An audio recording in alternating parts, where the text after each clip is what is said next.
Сегодня мы стартуем, начинаем конвейер молодежных проектов, планируем отобрать делегацию, состав делегации на форумы Машук и Селигер. Также планируется образовательная программа, какие-то тренинг, семинары, установочные сессии для молодежи, для того, чтобы они более качественно и, так сказать, удачно написали проекты свои.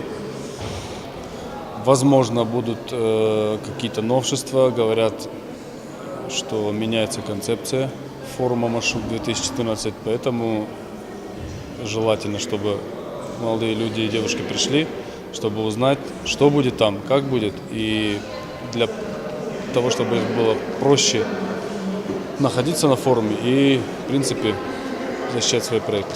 На самом деле это очень хорошая площадка для роста для тех молодых людей, которые в будущем планируют заниматься социальной сферой в нашей республике, в городе, реализовывать какие-то важные, полезные проекты для молодежи, для в принципе, любой сферы, спорт, ЖКХ и всего остального.